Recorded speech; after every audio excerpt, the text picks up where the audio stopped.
100 chairs. If you look back there, it's jam-packed in the back, and there are people in the hallway. So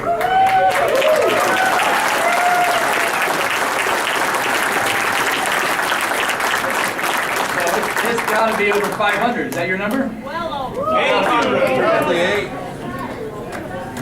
Closer to 800. Drill here, drill now! You know what?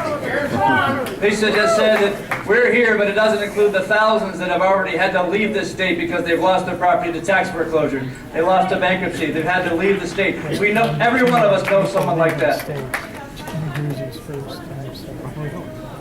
Our next speaker has been with us right from the start. Assemblyman Crouch was first elected in 1995 to the Assembly District. For over 2 decades, he was an owner and operator of a 350-acre, 180-head dairy farm. He knows exactly what you're going through today. He lives it just like you live it. As a landowner and farmer, the Assemblyman understands the issues and concerns that we face representing the 122nd District of Broome, Shenango, Delaware, and Otsego. The Assemblyman is also the chair of the Minority Conference. We're very pleased to have Assemblyman Cliff Crouch.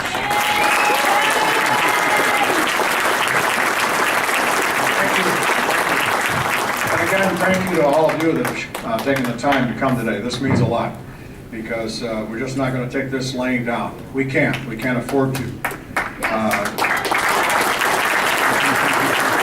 to keep this fight up. We've got to let the governor know that we're not happy.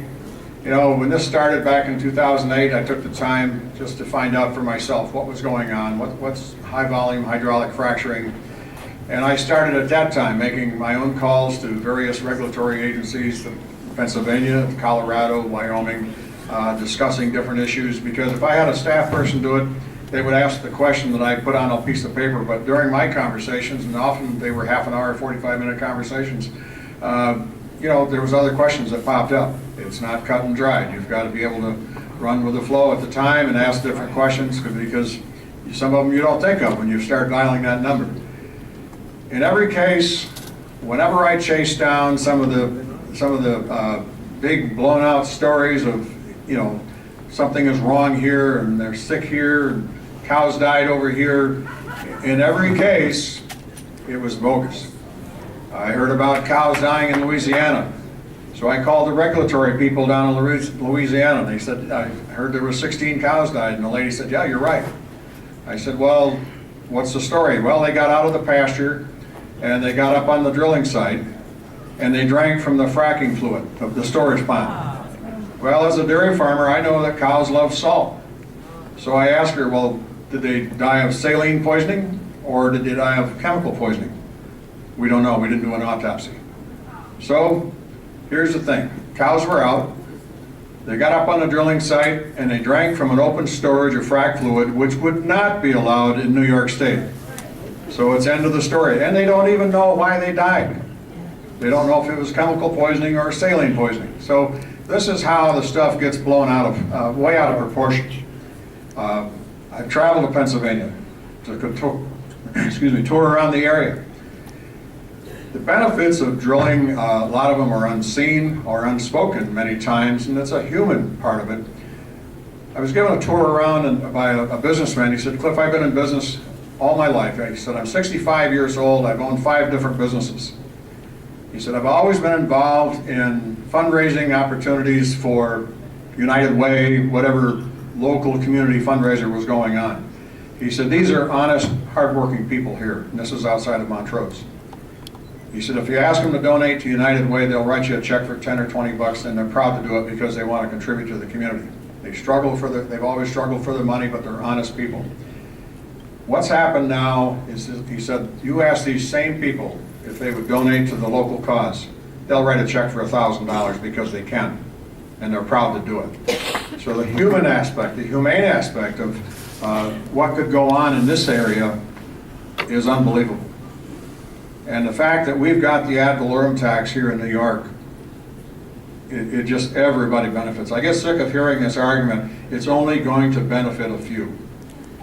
You've talked to people out in Wyoming. I've talked to a couple people that came from Wyoming. They said schools out there have more money than they know what to do with.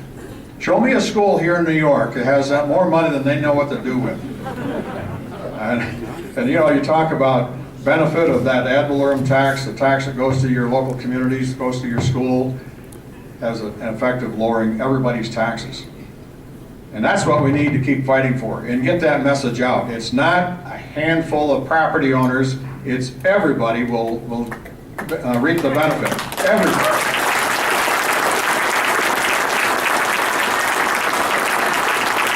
Jobs that would be created, I mean, I'm sure a lot of you people have already gone down to Pennsylvania. The jobs that would be created is just, you can't start picking a number. There's people in this community here, I live in Bainbridge, there's people up there, John Payne, Payne's Cranes, their cranes are busy in Pennsylvania. And you know, so the ripple effect out through the community, all of the southern tier, if we were to have drilling here, is just unbelievable. And I own some property. I have not signed a lease, don't know if I will or not, but I'd like the opportunity. I'd like the opportunity to keep that property and give it to my kids.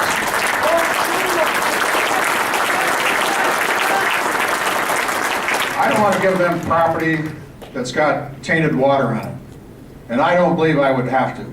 Because I firmly believe in this state, we can get it right. We've got the toughest regulations in the nation right now.